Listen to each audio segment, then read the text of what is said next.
So let's say you are what you believe in, right? The narrative that you build, the story that you build, that's what you believe.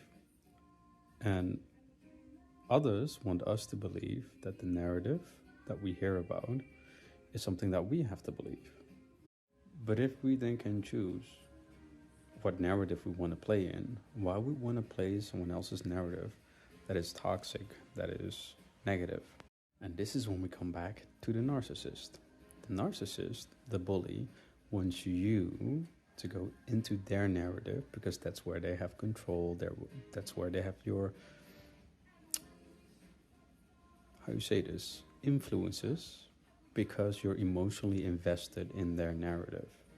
And the more you do so, the more you give energy to that.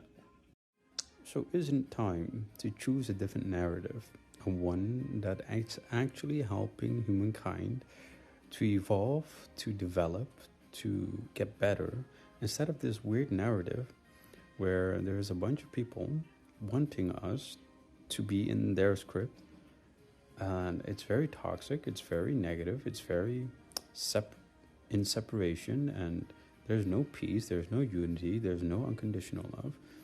And it's what they want us to invest our time and energy in.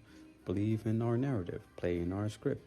And this is where we have to step out of that script. It's very easy, but you have to focus on being aware that they want you to play in the script that they want to project onto you through television, social media, etc. And all these people who are feeding more of that narrative is just trying to lock you back into their story, their narrative, so that you invest your time again and your energy again. Because in this world, it is who gets your energy. And this is what they're doing. Whether it's through sales, whether it's through politicians or whatever, it's still they want your energy. They want you to be invested. They want you to do this and that. Maybe we have to step out and say, you know what? No longer. I want to choose what I want to create, what we will love to create. More in peace, more in harmony, more in abundance, more in overflow. And that's it.